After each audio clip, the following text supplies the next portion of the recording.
I'm so confused. Everybody stop talking for a second. Should we bingo? Let's give it a go. Yeah. So today we're gonna finish off our BattleBots bingo cards and gonna go through the final state of all of our cards. So we've got Mr. Psycho with us today. We couldn't have Sam with us from Robocast because he is busy. But we'll go through his card as well, and he'll just have to accept whatever we give him.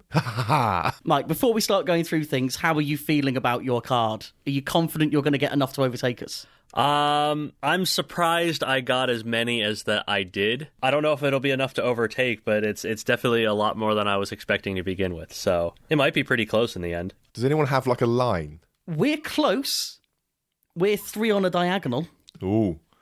I think everyone else has got a 2 somewhere at best. I think I might have a 3 out of 4 line. We'll take a look at that. We'll be the judges. Do we want to start with your card? Let's start with your card. Why not? Oh my. Let's just reverse the order from how I have it in my notes, just to annoy myself, it seems. Yes. Should we just quickly run through the whole card? Some of them are going to be really obvious. Others, I think we might have to have a little discussion around. Yeah, what do you want to run through? Should we just go top left to bottom right in reading order? And see what you've got, see what you can't have? Okay, fine. So, first off, you had Sniped, which was for Double Jeopardy to score a KO with its weapon. This would be a lot easier if Double Jeopardy had got on TV at all. Yeah, I'd heard things about them, and them actually firing their weapon and hitting other robots with it, but we literally never saw it on TV once. This immediately brings up an issue that we do still have some BattleBots content to come. So with the Science Channel being so far behind, there are some bonus battles that are going to be shown that we haven't seen yet. I don't recall Double Jeopardy being in many of them, but there is one I think they're in where they could have done this, but it's going to be too late for you. Aww. Brutal. Well, if I get a line post-game, I'm definitely going to drag you guys back here, and we're going to do an update after the game. You can try, but we might resist. We'll suddenly be super busy. To drag us kicking and screaming. So, no dice on that one yet. Next up, you had Hat Trick, which is the completion of the Minosaur Blacksmith trilogy. Yeah, how did that one go? No, wasn't that one you gave yourself as well? That came from you guys. Haha, we've done well. Boo. Next one, this one's been ticked for ages. OMG, it's Razor. That was literally episode 1. That was perfect for you. Then we have Reunited. Monsoon and Ragnarok team up for a tag team match. This one makes me sad because I was completely expecting this to take place in like some exhibition fight during the season, like if they were going to do a countries versus the US special again. And then it never made television. Apparently, according to the stuff they've put on the website of the upcoming episodes on Science, this is going to be one of the Science bonuses. That makes me very sad. I personally think that's enough to give it to you. Because the information is in the public domain that fight is happening. Has happened. Well, timelines. So, with the Double Jeopardy one, we don't know if they'll score a KO or not, so we can't give you that. But for this, we know it's happening. Do we remember what that fight actually was? What do you mean? Monsoon and Ragnarok tag teaming against who? Mad Catter and someone else. I can't remember who. That must have been a train wreck of a fight. Is it Mad Catter a battle sword? No, that was just a normal fight. I'm prepared. Aren't we all? I can almost see steam coming out of Ryan's ears as he's trying to think this through. There will be sparks soon. Yeah, I'm happy for you to have this one, because like Ryan was saying, we know this fight happened, and that's good enough for me. I will, however, say that I think Sam, for the rest of this whole thing, is going to be going, if it wasn't on Discovery, it didn't happen. I know that's my usual policy here, but I'm trying to be generous for a change. Generosity in bingo, this is unheard of. Mike, are you happy to accept the point? Yeah, I'm happy to accept that, even though it gives me a second line segment again that I can't get. I think we've all resigned ourselves to the fact that this is coming down to points.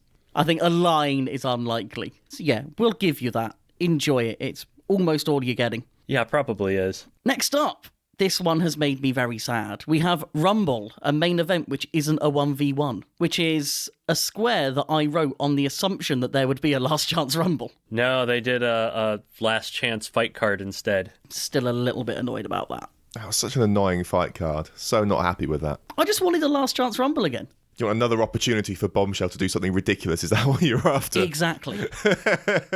Who has the square for Bombshell does a ridiculous win thing? Is that you guys or The cheesy Bombshell win. Did we give that to ourselves? Oh no, Sam had that. That's a Robocast square. That's a Robocast square. Well, okay, in that case, I'm glad that it didn't happen. I love how this whole bingo thing has basically become roasting robots and Robocast sabotage each other while we just have a nice time in the corner. Yeah, give yourself all the easy squares. It's the only way to host one of these. Make sure that you win. It's got to be rigged. It's the only possible option. Much like the judging. Oh, no, why? Next up, you had Elephantastic. Nelly the Ellibot wins a fight, which is a sad, sad no. No. Did Nelly ever fight a robot that was not just a ridiculously overpowered spinner? I think that's just what they asked for. Imagine doing that. Yeah, who takes I was going to say a largely plastic robot. They have a very good wedge. But who takes a fun plastic robot and asks to be destroyed by people? Who does that? Oh, man. I was kind of looking forward to them having like a meme fight. And then it ended up being just, oh yeah, Russian Carbide and Deep Six. Why not? Did they have any other fights other than... Because those are the two that were televised. Are there any other fights that we're sort of like aware that happened that might be televised at some point or not? I'm not aware of any. Like I saw a photo that implied that they had another fight, but I don't know any other opponents. But knowing that the opponents they were being given, it was probably Tombstone or Son of Waiachi or something. We've seen two fights, haven't we? We've seen Rainbow and Deep Six. Is there another one I'm not aware of? Or that I've forgotten, should I say? This was my question. I shall answer your question with exactly the same question. I'm just trying to get up the... No, this might take me a while, okay? I'm trying to find the Reddit thread that has all of the science fights. Because, like, I know I've seen a photo of Nelly in one of the starting squares with, like, a patch over one eye kind of look, which implies that they had another fight, but I think that's all the photo was. Or maybe it was just Sarah and the team being dicks trying to screw with everybody. And screwing with us specifically, just making it hard to decide what the fate of this square should be. Well, the fate of this square is that it didn't happen on the show, so... Oh, why'd you have to unclick spoilers one by one on new Reddit? Why are you on new Reddit? Because mistakes were made. That is the best explanation of new Reddit. Oh, what a absolute dumpster fire that whole experience is. Terrible. Okay, to bring to a close what has been a thrilling 2 minutes of podcasting on my part, Nelly are not confirmed for a Science Channel bonus fight. Okay. But all the unaired stuff will be going out to supporters. We will at least see if they have something else. Too little, too late. No tick here. Ooh. If anyone, this is just a general PSA to those in the call and those listening. If you haven't had a chance to watch Nelly's fights from Robots Live, watch them. It's hilarious. That thing has some crazy power. Even when they turn it down, it has some crazy power. Seeing the Light you already had, so we will move on to... Wow, this one's going to take some real discussion here. Bye-bye, Bronco. Oh, dear. Bronco fails to make the top 16. Ouch. You got it, though. So, this was a Robocast one. When they gave me this one, I remember thinking, it's like, okay, I also got Bite Force does not make the top 16, and it's like, okay, haha. Bronco, I was like, there's the theoretical possibility there, but, like, I did not expect Bronco to, like, so definitively grant me this square. Yeah, there's no question here, is there? Like, Bronco did not make the top 16. Not even close. Do I recall at RoboNerd, Sam admitting to us, quite late in the day, that he'd done this one with, like, some half knowledge of it having happened, hoping he'd get it himself? I think that's a conversation that happened at RoboNerd. But I'm not sure it's one that Sam would fully remember. I remember having a conversation with him about how much he knew when he was doing these things, but like, I don't know if he knew about this or not. Can't remember now. We were the only people that went into this not knowing anything, it seems. Because like I had been at part of filming and I ended up making a bunch of stuff about things that I saw there. It was really interesting going into it knowing that, and I imagine a lot of the audience had the same sort of feeling of what stuff is Mike foreshadowing and how much of this is just complete red herrings. It's weird because normally I could think of like a whole bunch of crazy stuff right off of the bat, but in that case I was just like, I can only think of things that I actually saw. So like I tried to pick the craziest things that people wouldn't believe. Did any of them then come through anyway? I don't believe any of the ridiculous stuff came true by accident. So that's the point. When we finish this, we should see who had the most things actually come true. Who gave the kindest set of predictions in terms of the things that we put in. Spinnerproof. Wonder how much of that is entirely because of me. That's something we'll do between ourselves. Well, thank you for granting me the seeing the light square before the first episode started. You are very welcome. I mean, also, Light Slammer Action was decided before the first episode fully aired, because that also came out in the preview part of the episode. Yeah, that was one that we kind of always knew was going to happen. It was just a matter of was it going to be shown on screen, and it was shown on screen quite frequently, actually. Yeah, how many times did it happen in the end? I can think of at least 3. Yeah, 3 or 4 times at least, possibly more. Just kind of a much needed reminder. It's not been that long since it finished, but it's another reminder of just how insane some of the hits were this season compared to previous seasons. Oh my goodness, yes. Like the vertical spinners, we make fun of the verts being, the boring common meta of robot design at the moment, but some of them they have cranked to absolute 11. Like we're seeing energy being delivered by vertical spinners that we didn't think was possible. Yeah, I think this is when I was going to say carbide. What is it? You know the one I mean. Cobalt. One of those. Sideways carbide. I had that same problem during Robot Wars reboot. It was like, this is Cobalt because I saw Cobalt first.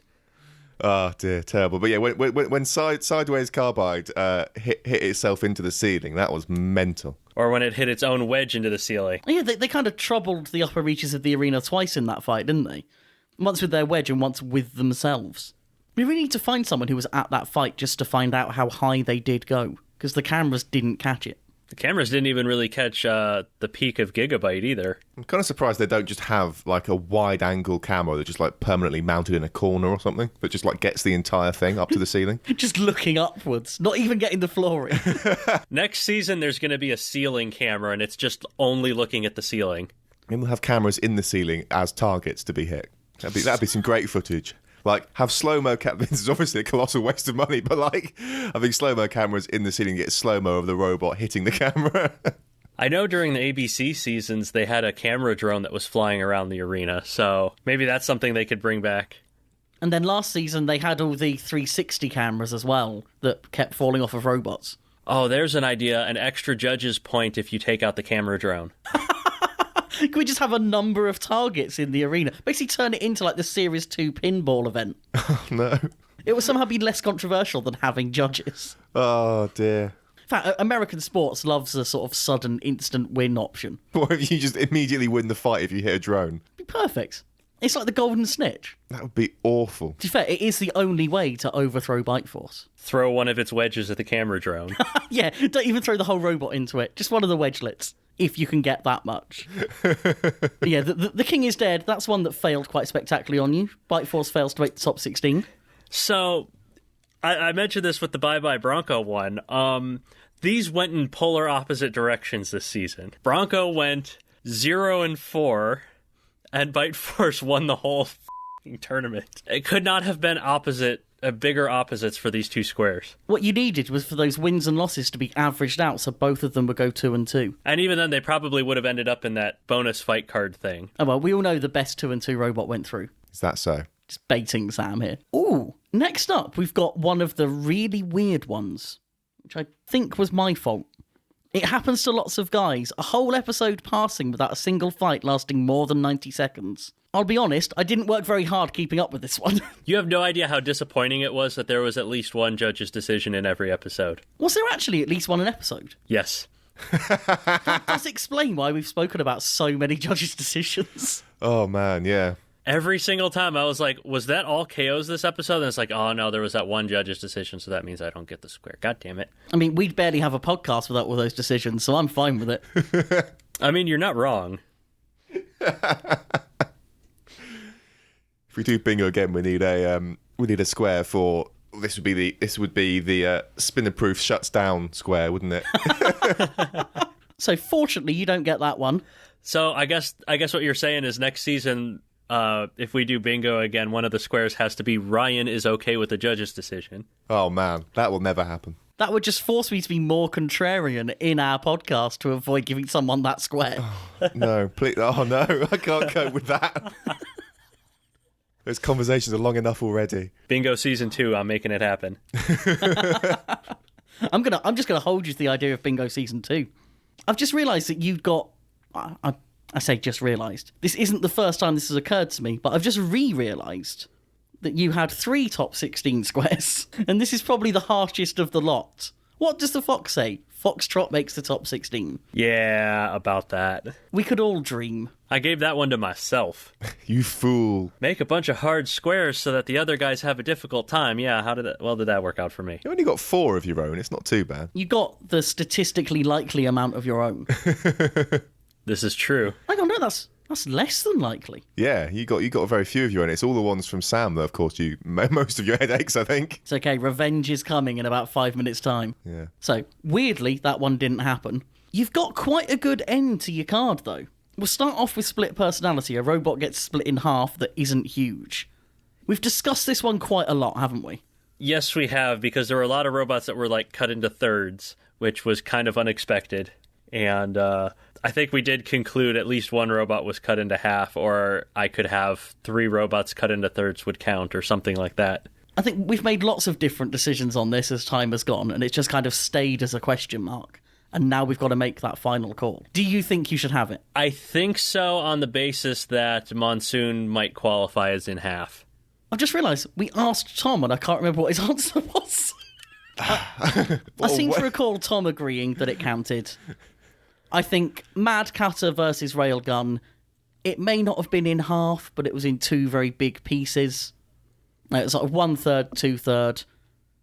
At this stage, that's close enough for me. Now is the time to be kind on these things. Yeah, we can be mean when we get to Sam's card, because he's not here to defend himself. Big old tick in that square, then. Yeah, I guess I get that one. We also then have possibly the most tenuous tick you could possibly have got, which is Little and Large. Mammoth versus Foxtrot. This happened. You have no idea how happy I was when they went through a bunch of like unaired fights in like a montage, and there was just like this little 3-second clip of Foxtrot driving into Mammoth, and I was like, it counts. I get it. You certainly do. That was great. I don't think any other square on any of the cards has been ticked off with such little screen time. Well, reunited, but we'll gloss over that. See, even that, I would say, is more confirmed than this fight. How? Just by being in writing as part of the promo for an episode, more attention has been drawn to it than was to this fight. But it counts. It totally counts. Oh, man. I would have loved to have seen or listened to the commentary from Chris and Kenny for that fight. I wonder if when we get these fights, they'll just throw in the commentary that they must already have. I don't know. Rather than just leaving it without any audio. I know the last couple of seasons that they put up unaired fights, it was just raw box audio. Which has its charm. Just do box audio plus commentary. That would be fine. Yeah, they've got it there. They might as well use it. Unless it turns out the live commentary is really bad and they're doing a lot to it in post in terms of re-recording things. Yeah, I don't know. You know what we could do? We could have Spinnerproof do commentary for all the unaired fights. I don't think I'd be very good at that. I mean, I've heard worse ideas. We could certainly try. I think Spinnerproof for season 3, Bogglebot's commentary team. Oh, don't give Oust anyone the incumbents. No. Oh yeah, because so many people are going to support us doing it rather than the excellent commentators they already have. We're going to start a movement here. Well, just don't even tempt fate. Plus, I'd much rather compete in it than commentate it. Why not both? Would that be all right? Can you imagine commentating your own fight Yes, I can. in the official broadcast? That would be terrible. It would actually be kind of funny to see just how overly biased towards your own robot, you can pretend to be. That's the thing. I know I would go the other way. Oh, absolutely. I think we'd both just immediately back whoever our opponent was. Our pull towards self-deprecation is far too strong. Well, yet another square that I don't get that runes a line for me. Haha. The Waiachi Rumble. Falcon versus Hydra versus Son of Waiachi. When it became kind of clear, like around the time the top 16 and everything came in, that they were not going to have a Waiachi Rumble between all the robots, I was kind of like secretly hoping that maybe they had whiteboarded it, and then I saw what Sawblaze did to Son of Waiachi, and I was like, yeah, that robot's never moving again.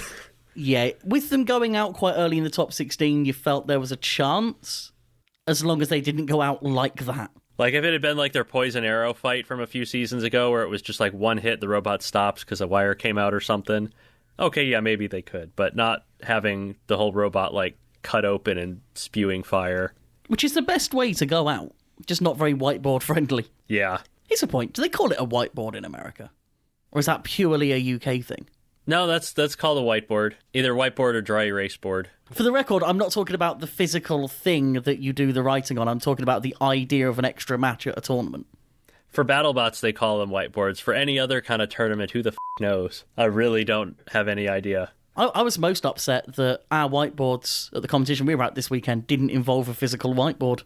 They just involved going and talking to people and taking robots to the arena when nothing was happening. I would have been super disappointed if I was there then.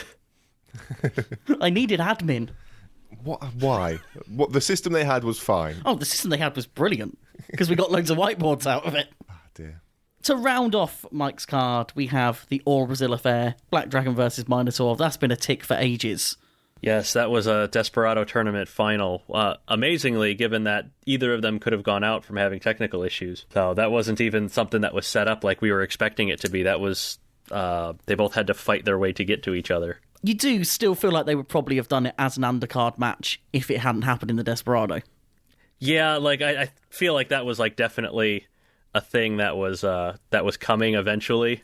And then they both signed up for the Desperado, and they're like, oh, we can just do it here. So what does that make your final score? Final score, I'm actually keeping track for once, because I'm not fully awake yet, which means that I'm not actively avoiding keeping track. It looks like I have a final score of 8 out of 16. With no lines. With no lines, 2 partial lines with a big hole in them. Otherwise known as not lines. Yes. Line segments. Yeah, that's way more. How many did I predict I would get? Like 6? Oh, you're asking questions from a long time ago now. Yeah. I'll check up on that for the show notes. I think you had very low predictions, and I think you've exceeded them. Yeah, I think 50% of the card is quite a bit more than I would have expected at the beginning. So this means that Team Robocast, currently sitting on 3, need the end of the season to have been extremely kind to them. So we'll go through it in their absence and be as mean as we can. So first of all, they had Toads everywhere. A Team Toad sticker makes a cameo. That happened about 50 times over the course of the season. Yes. And unfortunately, Sam did see one of them. He took his time doing it, but he did. We then have Rise of the Rookies. 4 or more rookie teams make the top 16. Now, we spent a little bit of time defining what this meant, and we said that a rookie team had to be a team which hadn't competed at BattleBots before. We almost went rookie robots. If we'd done that, they would have got this. Because Uppercut, Quantum, Hydra, and Black Dragon would all have been rookie robots. But as teams, only Uppercut and Black Dragon would definitely count. Quantum is a tricky one. I think we agreed that Quantum would count, but since Hydra doesn't, they don't quite make this one. Shame. So close. Oh no, such a shame. I feel so sorry for them. It is a shame in that there are other rookies that I would have liked to see make the top 16. So in that respect, I suppose it's a shame. I would like to point out that I was amazed at how many robots from previous top 16s made it back to the top 16 again. Like, it was a very strong field of robots, and it was pretty much all the same people, all the same robots at the top again. I mean, there were only, 5 that hadn't been there before, I want to say? Yeah, it was remarkable how many robots, like even like Witch Doctor, like a robot that's kind of like perpetually been in the middle of the field, maybe on the verge of the top 16, just like conclusively made it. It was very very interesting how many robots, despite the strength of the field, made it back. I could get into conspiracy theories, but I won't. Let's move on. Quick. The British are coming. So this was an all-British Championship fight. We couldn't have been much further away from this happening. Us Brits, we hung on in there until the round of 16, but definitely no further. Yeah. Khajiit Has Wares, however, is a slightly trickier one. I think we currently have this question marked. Nope. We don't have it question marked. Okay. So I have to say I'm pretty confident that Sam is going to get this square because I recall, I'm trying to remember which team it was. I think it was one of the rookie teams, said that they borrowed a part from another robot. So I've got that down as being Bloodsport with the self-writing pole. Yes, that was it. Bloodsport borrowed Gigabyte's self-writing pole. And that, in my personal opinion, qualifies as a robot part being borrowed. I agree. And I must admit, I initially misremembered this as being about something being sold rather than just lent. The issue, however, is that in the wording of it, we've said a behind-the-scenes segment shows a team or competitor selling or lending another team or competitor a robot part. Ooh. I'm not sure this came up in a behind-the-scenes thing. I don't think it did, because the Bloodsport thing was commentary. Yeah, I think it was commentary or interview that it came up in. Oh, no. But I've only checked episode 3, which was Bloodsport's first appearance. I didn't have a chance to look through their other appearances and see if there was a behind-the-scenes segment around it. So I don't want to sit here and say 100% I don't think they got it. I'm more 92% that they didn't get it. Oof. Because I'm pretty sure they did not have a behind-the-scenes segment on Bloodsport. I'm trying to remember if there was another robot that said that another team that said that they borrowed something. I kind of feel like there was, but I haven't got a clue who it would have been. I know it would have been in one of the pit team interview things. I think what we need to do, and a more prepared person would have done this ahead of time, but I'm not that prepared person, is we should give Sam a chance to tell us if he thinks he's got it and give us the evidence. So I think for now it's a no. Oh, see, that's what he gets for not being here. Yeah, exactly. He should have taken a day off work just to make sure we got this square. I mean, it's serious business. There's big prize on the line here. Yeah, massive. I can't remember what it was, but there was definitely a prize on the line. For something. I recall putting money on the line, but I have no idea what that was for now. It's fine. No one will go back and check. I think we have to say no for now. Yeah. And if he can, come through in stoppage time and grab the point, I'll make sure that's reflected in the show notes and on the final card on our website. Man, the phrase on our website felt so dated right there. Got to start giving our web address with what, and also say /. Or sometimes people say HTTPS. Yeah. Oh. So, sorry, absent Sam, you're not getting it right now. Khajiit did not have wares. Or maybe the teams just did not have coin. After all the damage that they took, they probably don't. You spend all your coin, you spend all your friends' coin, you spend all your sponsors' coin. You make new friends and spend their coin. Next up for Robocast, it was Yeti Smash. Yeti enters and wins the Desperado tournament. That's a no and a no. Then there's Pitfire.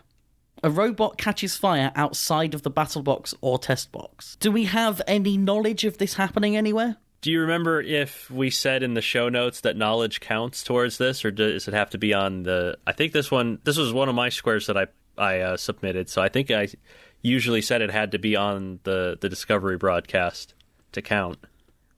That sounds like the kind of thing we would have said. Yeah. So now that the season is over, I can say that I definitely know there was a robot that caught fire outside of either box. Was it Electric Ray? It was not, actually. It was Breaker Box. Shock. Ooh. So after Breaker Box fought Falcon, they took... After every fight, they take all the robots outside to remove their batteries just in case the batteries go haywire.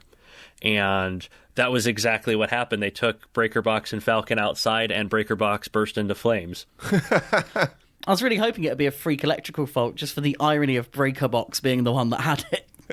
So that was actually why I submitted this, because I was like, there's no way they are not going to talk about a lipo fire if they're going to have these pit segments and everything, and then they didn't do it. So put it this way, I don't think they get it because the only time we've heard about it was in the context of saying that they don't get it. Yeah. Yeah, sorry, Sam. It happened, but you don't get the square. Brutal. Absolutely brutal. One they did get quite early on was the best laid traps, a robot winning a fight due to arena damage. And then we come to the big question mark of their card, Fight Court Reboots. The crowd boos a judge's decision. I feel like we've left this question mark there, mostly hoping that there would be a really clear one towards the end of the season, which didn't quite happen. No, there wasn't like an overly clear one, but I do feel like there have been a few fights where there's been what I would describe as audible unrest from the audience about a decision. There have been quite a few that were bad. Mike, when you were at filming, were there any big boos for anything? No, everything was very, very positive for the 4 filming sessions that I was at. I was kind of expecting something along the lines of a Last Chance Rumble from last season type of decision where the crowd boos and they dub over it for the show, and it's like, okay, if they're going to do behind the scenes stuff, they might want to do a little bit, play with some of that drama a little bit more and actually put the boos in the episode. But I personally did not notice any particular reaction from the crowd that was anything other than a neutral response. I'm the same. I've got some kind of neutral or mixed responses that I think could count, where you've got some people who are obviously happy with the decision and some who really aren't. And I think the confounding factor in all of this is just the popularity of different robots with the live audience, because there are lots of controversial decisions that have been cheered because the robot most people in the crowd were supporting got the decision. So free shipping versus One Who seems like one of those cases where it was really controversial with a lot of people off the show, but you really get a sense that the people there wanted it to go that way, so they were fine with it. Yeah.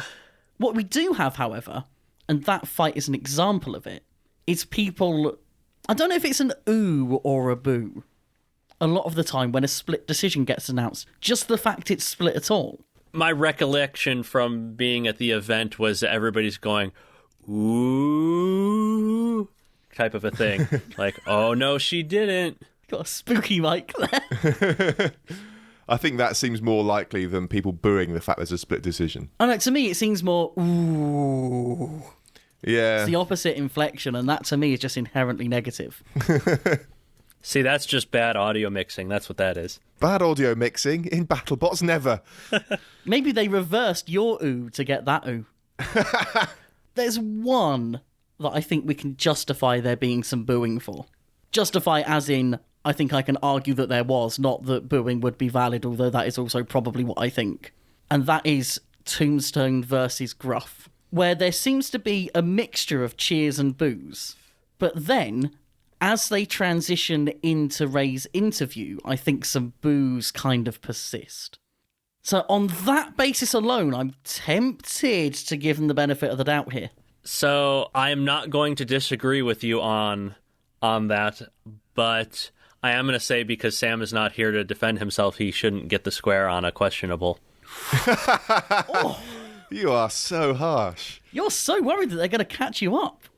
Man, I have that second place locked right now. I am not giving it up. We've had this one as a question mark for a while, and I think the only reason we've left it that way is we were waiting for something that was a real slam dunk. But when you go back early in the season, we did have the Texas Twister versus Black Dragon one, where Chris and Kenny, in their sort of analysis afterwards, specifically said about the crowd not being happy about it, which is something that we also said we would take, you know, a reference to the crowd being unhappy. I think we were maybe a bit harsh not giving it to them then. I seem to actually recall that here. I seem to recall a moment where the commentary team said something about the crowd's reaction to the decision, and thinking to myself, somebody got a point there. Man, you're gonna make me go up. You're gonna make me go through and check now. I think we've got to give it to him though. You know, I think we probably put the question mark on there as a result of that of that moment in commentary referencing it, and then sort of like you said, sort of left it there as kind of a maybe we'll get an actual like boo from the audience. And I think a combination of the booing that I think was there in the Tombstone Gruff fight and also the reference in commentary, I think that Robocast, I think Sam can have a tick there. I think it's fine. We'll allow it. It's easy to say this when we're in the lead, isn't it? Fine. I was going to go through and check to be sure, but fine. That'll be our last bit of kindness. That sound fair? Yeah, this and no more. So next up, one we might have to be kind on. Back asswards. Chris says huge hit there or jam up instead of Kenny. Now, I caught this ages ago, and Sam did not seem to notice it. The stipulation for these ones was that Sam had to notice it, wasn't it? I think it was for both, and the Toads Everywhere was the same, like both of these sort of squares that are like this. I think Sam had to notice. So this is hard because I don't think we can know if he should get this or not until we speak to him. I mean, this was all the way back in episode 5, and we've done 2 updates since then where he hasn't given himself this point. Okay. I would like to also point out that I did notice this in... It was either the episode right before or right after the top 16 was chosen, I noticed this. So it's happened multiple times. Well, Sam appears not to have noticed. I'm really worried that he's sent us a message saying that he did, and I've just forgotten.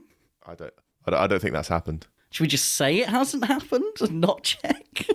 Well, the stipulation was that Sam had to notice it, and if this square was tickable before in earlier updates and he didn't call it out then I think it's safe to say he didn't notice and isn't going to have done this time, unless someone in his audience has pointed it out. But we can't know that, so no tick. Mike, what's your adjudication here? If he had been on the episode today and could have told us, he would get the point, but he's not here, so... So harsh! No tick. Kindness has run out. I'm going to feel so bad if I go back through our chat and say he's got a message saying that he thinks he's got that one. Oh, well. I'm actually going back through the chat now and looking, and it's just lots of talk about Stevenage and other robots. Stevenage. So, yeah. I don't see a claim from Robocast to get the square. If Sam hadn't spent so much time talking about the fun he was having with his heavyweight, then he might have got this. Next up then, the big boys, Huge and Mammoth, fight each other. We're getting close to this. We've got a Nightmare versus Mammoth kind of confirmed, but that's not what it says, so that's not what it's getting. Which I would feel bad about if he hadn't made it himself. Trey on Reels? Oh, I always struggle with that. Trey on Wheels? Trey Roski makes an appearance on his Segway. Doesn't seem to have happened. No, I don't recall seeing that. Even we haven't noticed it for him. I'm so surprised that did not seem to appear at all. I was actually paying attention to it throughout every episode, and I didn't see it. When we made the cards at the beginning of the season, we were still kind of unsure if they were going to be doing their cold opens like they did the previous season, and they did not.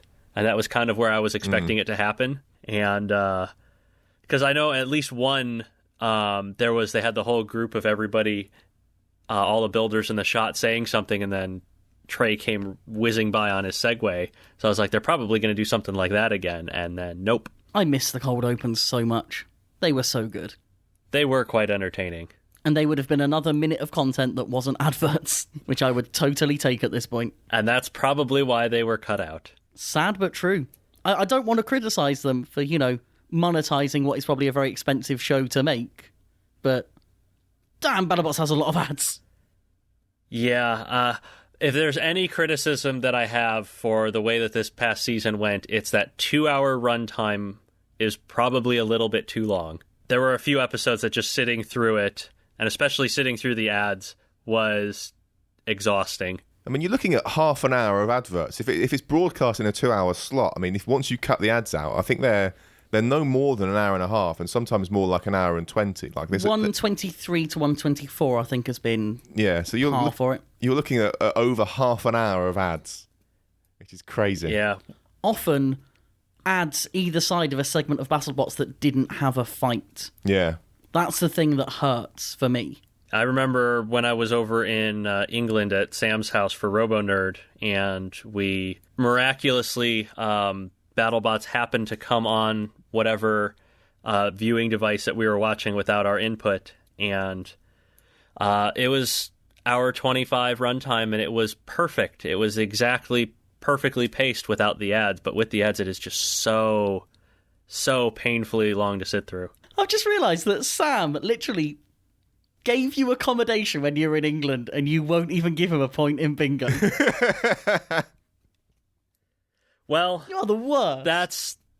Maybe we shouldn't speak too soon, because I appear to have reached a point in the chat where he says he knows what's in episode 12. He made notes.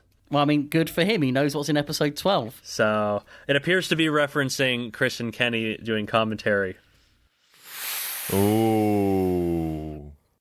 Oh. Now, I know he's not here because he's working, but if you happened to send him a message asking for clarification on that, and he happened to have a chance to get back before we finish recording, then we'd have no choice but to give him it. I'll send a message. While Sam's doing that, since we've been talking about ads, it's perhaps a touch ironic that we can't give him ad break. An unstick or any other temporary fight stoppage is acknowledged rather than edited out. I seem to recall that we put some particular stipulations on this one. Would you happen to have the notes on that? Yeah, so we said that a competitor or presenter talking about a stoppage which wasn't shown would count. But it had to be as part of the broadcast.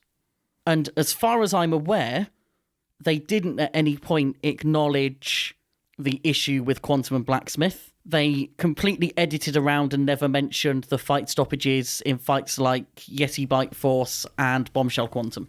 So what I seem to remember being the sticking point on this one was they talked about how they had to stop the Quantum Blacksmith fight quite a lot, but they only talked about the second one that they did not restart afterwards. They still edited around the first. They edited around the first one that they did restart, and then they talked about the one that they did not restart from. That's my recollection of it, yeah. Or else we would have ticked this in the first update. Yeah. I think there's a difference between these fights. There's a difference between pausing a fight and ending a fight. And I think when in the one that they talked about, they ended the fight. So I don't think we can give it to him. Yeah, I think he loses this one on the technicality on the wording. Sam, any complaints? No? Okay, we'll move on. At least he did have one big gimme in Hide and Psych. Little known YouTuber Mr. Psycho 2 is spotted in the audience. That was a nice, easy one for him. I actually spotted this as well, which, I know this is silly, but I was quite pleased that I spotted you in the audience at some point, mate. Oh, I know that guy. I mean, considering anytime there's not a fight on screen, you're barely looking at the screen. Pretty much, quite good going. This is the thing. It's like as soon as the fight ends, I don't care anymore. So yeah, I spotted you. I mean, this particular season, it was difficult not to notice me. Because they had this one particular shot when I was sitting front row. That would have been the same episode that the Duck Cobalt fight was filmed. That they just reused all throughout the season and spliced it in wherever they felt like. Usually it was right before an ad break. That's why I suddenly can't stand seeing your face. I just associate it with ad breaks. So there's just this sudden, there's Mike and his whole family front and center taking up the whole screen for the 2 seconds before it goes to ad break, in 5 out of the 16 episodes. So, yeah, it would have been quite difficult to not notice me in this case. I still have to wonder if that's intentional. Because, the people who edit the show, they're probably just people who are editors. They're probably not big BattleBots fans. They're probably not involved with the community. So they wouldn't know to pick out the likes of you. And I suppose Draco gets in quite a lot, but he did have one of the big signs that's very popular, I suppose. And Horsehead guy gets in because he's wearing a horse mask. Yeah.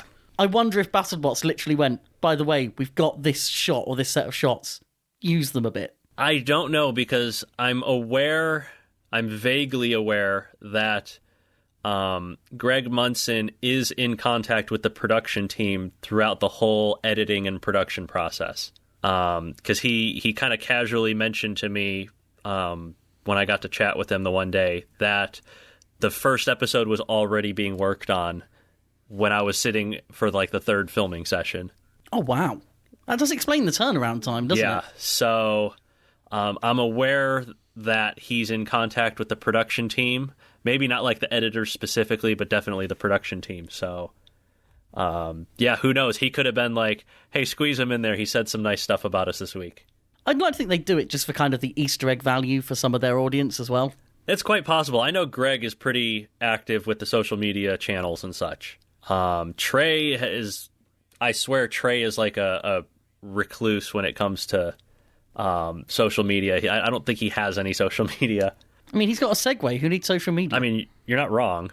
He has the freedom to roam the world. Speaking of segues, how about a really poor segue into the next spot. Do it. That was it.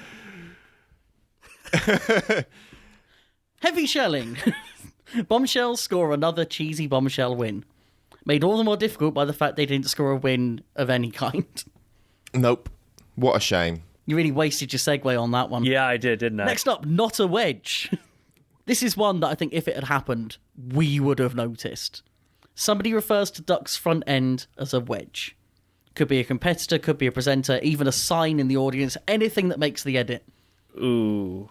And because of that damn weapon change, no one got suckered into getting it wrong. I might have to correct you there. Yes! I did notice somebody refer to Duck's plow as a wedge. No way. Yes. Ryan didn't notice. And Please tell me it was how. I don't remember exactly who it was, but I seem to recall it being during an interview or a pit segment or something. It was somebody kind of... it was not during like an active part of a fight. It might have been like they were interviewing a team who was going to fight Duck and they said something about a wedge, but I seem to recall that somebody did mention Duck and wedge in the same sentence. So Sam's got about half an hour to find that, and then we'll tick it off for him, yeah? Oh dear. So apart from my embarrassment at not noticing, we do have to work out whether this is then a tick. I'm willing to give it to him because I don't remember if we clarified that he had to notice it. I feel like that's like a general point, that the person who is getting the point is meant to notice it, but purely by having discussed it at this point, I suppose it's now there, isn't it? I love the consistency we have here. He shouldn't get it. Like, policy has been, if Sam didn't notice it, he doesn't get the tick. And as far as we're aware, he hasn't noticed it. I can't hold it against him because I didn't notice. I just think that's glorious that you didn't notice. Brilliant. See, what I'm kind of like really, really terrified of at the moment is human memory is very plastic and malleable. And I'm going entirely on memory for this one, so I'm just kind of like crossing my fingers like, please, somebody in the comments back me up on this. I don't know if we can tick it or not. This is really hard. No. Decision made. Are we going to take a vote? No, this is a dictatorship. He does not get the tick. And the votes from the judges are in. We have a split decision. Oh, God, no. Reddit is going to be so pissed at Judge Mike for being the one who voted against it, or voted for it, voted the wrong way.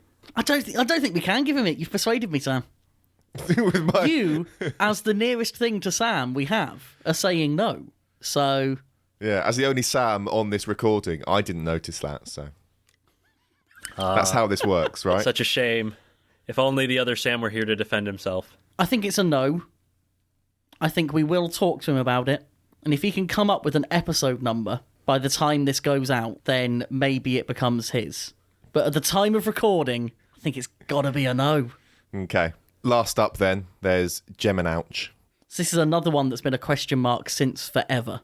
One Gemini robot damages the other via friendly fire. We've got to make a final call on it. Because they definitely do hit each other. In their first fight, the one against Gruff and Marvin, they definitely hit each other. In their fight against Tantrum, one definitely hits the rear wedge of the other. So it's a question of whether we count that as damaging the other. Well, the wording on the card on the website is one Gemini bot hits the other. That's because the wording on the card is massively simplified because I could fit about 6 words in. What is the wording then in the definitive version of this? It's what I just read. One Gemini robot damages the other via friendly fire. Can we classify any of their impacts as unfriendly fire? I'm just trying to figure out how we could spin this and get him the point, but I don't think we can. I think we can spin it. We never said it had to be functional damage. If a spinner hits another robot, it is doing damage of some level. It may just be cosmetic. It's doing metaphorical damage. It's damaging to their spirit. I think you've got to count damage like cosmetic damage or like denting wedges and stuff, even though that's obviously intended to take that kind of stuff. Like, it is still damaging it in some way. And I think we can give them a tick on this one. Yeah. I think, Gemini has damaged itself in friendly fire. If nothing else, there's definitely a visible dent that you can see under the correct lighting in the Tantrum fight. on the sort of... It's the bottom right of the rear wedge of, I think, the black one, which is right where the other one hit it. So I think we have to give it to him. We've resisted for this long. What's your adjudication, Judge Mike? Yeah, I would go along with that because we did not specify what level of damage it had to be. Theoretically, just scratching the paint would qualify. I think we're in agreement then. He gets it. Cool. So as we stand, what does that make Robocast's score? I don't know. Let's all panic and try and figure it out at the same time. Less than mine. So they've got toads everywhere. We didn't give them Khajiit Has Wares, did we? No. We didn't give them Pitfire.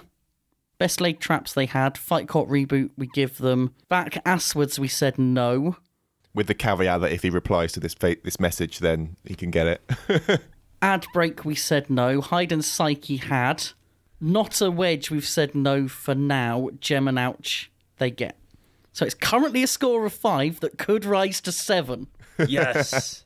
This is meant to be the definitive final conversation. 5. Brackets, 7. 5 brackets, Spinnerproof are winning. I mean, currently, considering we haven't gone through our card, Roasting Robots is winning. That's true. I like that even after that, even though we're a round behind at this point, Robocast haven't caught up. This is like one of those situations where, like, during an auto race, like, all the leaders pit, so the guy who's always running last is technically leading. Yeah. Just really hoping for a safety car. Oh, dear. Okay, on to our card then. We'll start with an easy one that we didn't get. Well, one that we easily didn't get, which is Mellow Neon Yellow, Whiplash versus Hypershock in a 1v1. Did not happen. Nope. And the easy ones stop there. Our second one was Apologies to Craig Danby. Foxtrot fails to work. And we said that failing to work means not working as intended as a fast, pushy lifter. I don't think we saw the lifter. It's a difficult one because we've seen one fight where it really didn't perform. It wasn't particularly pushy, it wasn't particularly lifty. We know that there are fights we haven't seen, and none of those have made it to Science Channel bonuses, which means they're not very good fights.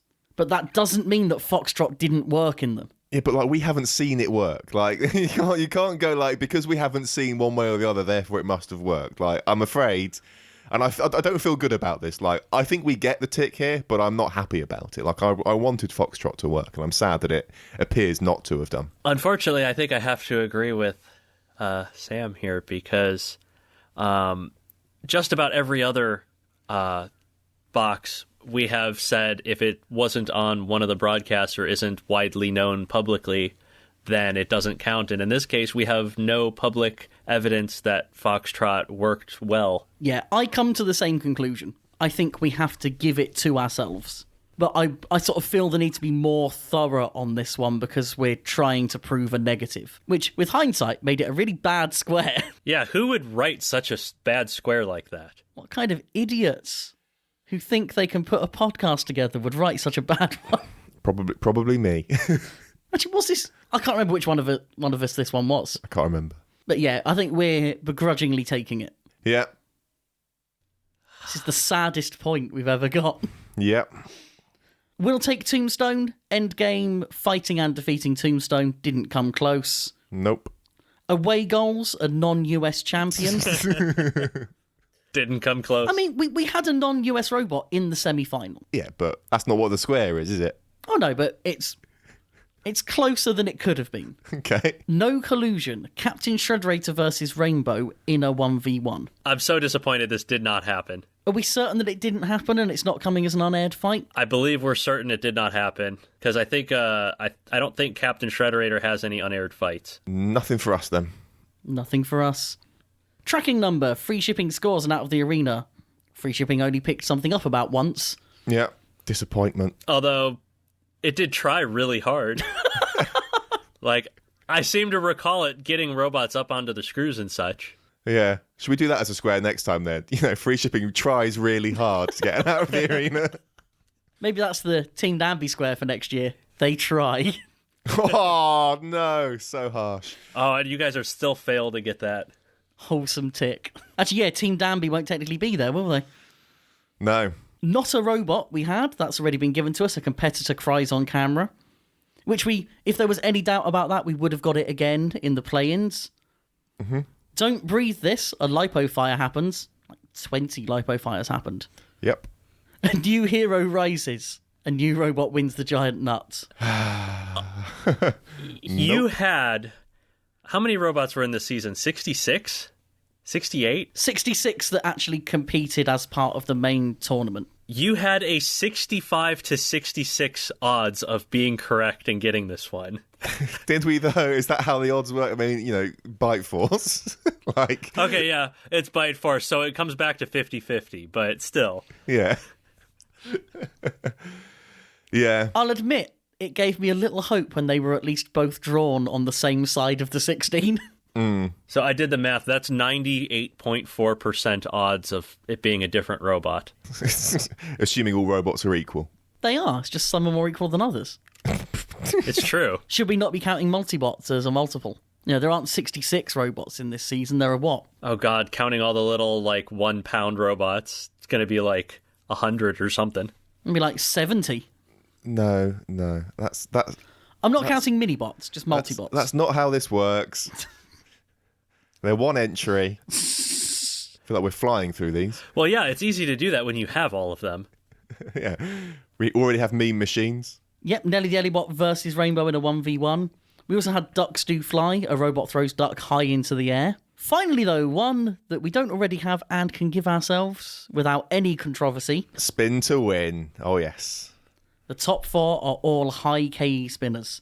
Now, can we agree that Bite Force, Witch Doctor, Death Roll and Tombstone are all quite energetic spinners? I don't know. It's so marginal with that Tombstone robot. I mean, if you want to make a case against us, I would, Bite Force is not the world's most powerful spinner. What's the square? The world's 4 most powerful spinners make the top 4. No, I just, it's just like you sometimes like to be contrary for your own amusement. I'm just going to, Bite Force is designed for getting a good bite. The top 4 are all spinners that disregard engagement. Yeah. Would be a very interesting prediction. Yeah, unfortunately, it was all big spinners at the top again. Shocker. So that's an easy one for us. Yep. Burn Baby Burn. A lipo fire happens. There were 10 of those. Very punny Farouk. Farouk forces a pun into a robot's intro. Somehow we didn't have that from day one. Apparently that's my fault. Yeah, I think it was you that were just being contrary for your own amusement again, because I seem to recall Sam was just like, are we sure he hasn't made a pun yet? Because I'm pretty sure he has. I was just being kind and giving you guys a chance with all the gimmies that we had. All the gimmies you were given by Spinnerproof. I mean, you guys both gave us a gimme, didn't you? I think everybody gave you a gimme at some point. Both of our lipo ones came from you guys, so Yeah. it's all your fault. Yeah. We did have a couple of harder ones, and they kind of round out our card. So Stop It was a very specific one of a competitor trying to tap out. Apparently they've all learned that that's not what we do. The closest we got was Monsoon. They didn't try to tap out, but they could have kept driving and didn't. Yeah, they did the smart thing and just stopped. Yeah. And then last of all, 4 and no. No team will be able to go 4 and 0 during fight night. That failed spectacularly as 4 teams did it. What's kind of really amusing to me is right up until those 4th fights, it was kind of questionable if anybody was going to be able to do it. Even in the case of Bite Force, they were struggling in their first few wins. Yeah. So it was wow, I would be surprised if any robot gets 4 and 0, and then robots like Death Roll and Witch Doctor and such. Really surprising. This season was full of narratives like that, where it looked like something really shocking was about to happen, and then it just kind of went to form anyway. We had a whole period where it looked like there were going to be a good 20 or so robots all tied on 3 and 1. And then we ended up with roughly 16 that between them were 4 and 0 or 3 and 1. And we all had almost a perfect 16 we could have made. And then they complicated it anyway. I don't remember what my point was. But that's a thing that happened. It was a season that had a lot of drama and parody in it right up until the end when you went, oh, everything is statistically normal. It was the most shocking lack of shocks. We do at least have a bingo shock, though, and that is that we have a tie. Yeah. So I think Spinnerproof are on 8 as well.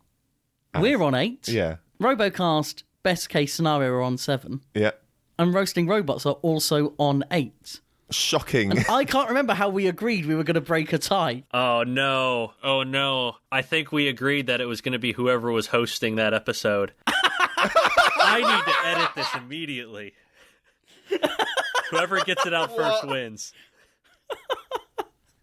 No, Just put the raw audio out. I don't think that was I think that was my suggestion that Ryan immediately shot down as ridiculous. Yeah, I think that's what happened, but... How did we decide to do it? I mean, there was talk of half points. And third points. Are there any squares where either of us could claim a fraction of a point? Oh, hold on. I have potentially game-changing news from the chat. Oh. Ooh. Oh, no. Is it... Robocast claims a 6th point, which does not change the outcome at all. Oh, no, it's really affected the whole top. Oh, dear. So, for context for the audience, Sam asked other Sam if he noticed any Switch commentary at any point. Currently, the only response we have is, yep, which is not yet good enough for a point. Not good enough. He's typing. It's such drama. Much tension. He wants to say Son of Waiachi versus Kraken, but he can't remember exactly. That's a pretty exact guess. Well, I have earlier in the chat, he said it was in episode 12 that he noticed, so I could go back and watch 2 hours of adverts and see if it was in any of that. I think we give him the benefit of the doubt, given that it's not going to affect the final score anyway. Yeah. Oh, dear. He's giving us just every fight that happened now, claiming that it happened in all of them. So we'll just ignore him. Okay. He can keep doing that on his time. We'll give him the point. I don't think there's anything on our card that we can say gets sort of a half tick or anything like that. No. It's just not the nature of the stuff that we have. I can't believe that we didn't write... We must have written down... Like, you, of all people, Ryan, must have written down... You can check the show notes of that episode if you want. What's going on? Oh, that's not what I wanted. Find our own show notes. It'll be near the end. We don't have anything in the show notes about how to do a tie break. I think that's because all the show notes that would have been there about how bingo works are now on the... Oh, is it on the rules page rather than the cards page? I think they're separate. No. All we've got is the full sort of like breakdown. Damn it. We should have written this down. I'm good at running competitions. Oh man, do I have to listen to episode 50 of Spinnerproof and find out?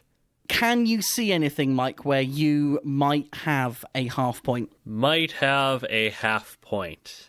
I think the only square that I could possibly get in any way, shape, or form, even in half points, would be Nelly winning a fight if we can confirm that in the next, 30 minutes or whatever. Other than that, I don't think I have any extra points or half points waiting for me. Who got to 8? Thinking chronologically, imagine we've been updating this minute by minute as we watched episodes as they aired.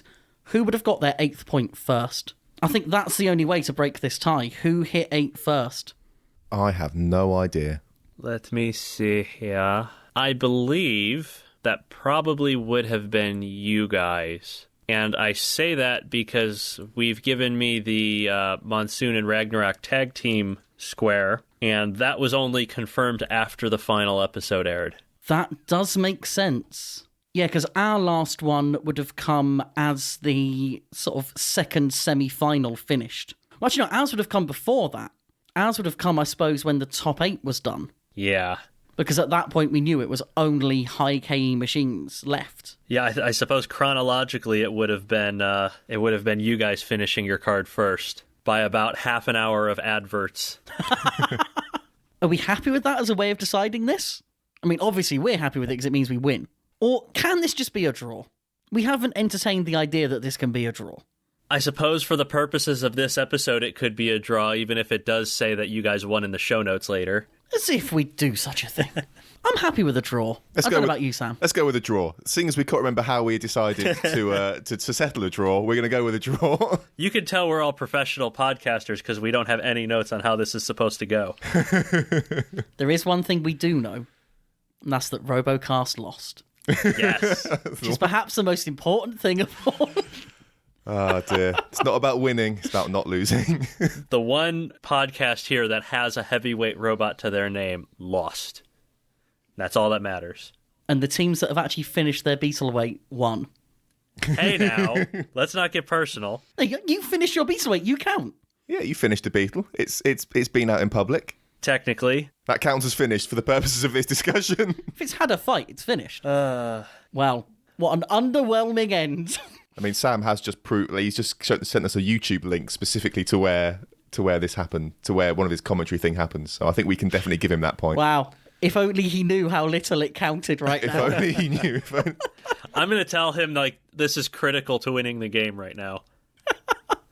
Just to see if I can get his hopes up for when the episode comes out. Well, while you play with Sam's emotions, it's probably a good time to say thank you very much, Mike, for taking part in this whole little series. Yeah, thanks for having me for this. This was way more fun than I was expecting it to be. Thanks. I'll take that as a compliment. Okay, so I'm not an old person by any stretch. Bingo is the last thing anybody below like the age of 50 ever wants to play. And you guys are like, hey, let's do BattleBots Bingo. And I was like, oh man, either I'm going to end up really drunk at the end of this or... And I actually had a lot of fun. I was paying so much more attention to the episodes than I normally would have been because I've been like, I got to look out for this and I got to look out for that. And oh no, the Spinnerproof guy's got another point. And this was genuinely really fun. And I am surprised at that. So thank you guys very much for coming up with this idea. Very welcome. We've obviously enjoyed it just as much as you have. And thanks, of course, as well, do go to the poor punching bag of this episode in Sam, representing Robocast. Thanks so much, Sam, for getting involved with this. Thanks for your efforts this afternoon to try and get that last completely non-decisive point. I hope you don't get fired for all the time you're currently spending on your phone when you're probably meant to be doing other stuff. I'd also like to thank Sam for just how well he's kept up with the pace of his own podcast for this season. Oh, I don't know how he does that. That's mad. Because, yeah. like, I just yell at my camera for 30 minutes and throw it up on YouTube, and even I'm struggling to keep up with all of it. So, I mean, Ryan and I started with the policy of we're going to do every other week, and that's a pain in the neck. So we failed at that we times as well, haven't we? didn't even manage to do it. Yeah, it's ridiculous. We still haven't still haven't published our final episode for the season. Yeah, but we will have done by the time people hear this. Timelines. No, don't. Oh, dear. This is the final reminder to everyone listening. I'm sure you do already, but do go and check out Robocast. They are absolutely fantastic. They get great guests constantly. They're incredibly timely, and the sense of humour on that podcast just keeps me coming back every single time. Of course, check out Mike as well. He's a little-known YouTuber. We're trying to give him a boost. is that how it works? Yeah, I'm sure there's going to be a big spike on your analytics when this all comes out. Yeah, I hope so. I would also like to point out that Roasting Robots is also available as an audio-only podcast, like a normal podcast. It's not just on YouTube. I'm so proud of you. I keep forgetting that you're a proper podcast now. Yeah, you got a real podcast. Well, I had a real podcast. I haven't recorded it in like 4 months now. Which is why people should find it in their podcast player now, subscribe to it, and get the next episode when it comes out. And ring a bell or something. Is that how that works? If any sponsors want to come on board for Spinnerproof, this is the high-level shout-out you can expect. Outro? You can find the show notes for this episode at spinnerproof.com/episode/59. And there you can find links to all the stuff we've been talking about today, as well as a link to our Twitter at Spinnerproof, where you can tweet to us your completed bingo cards.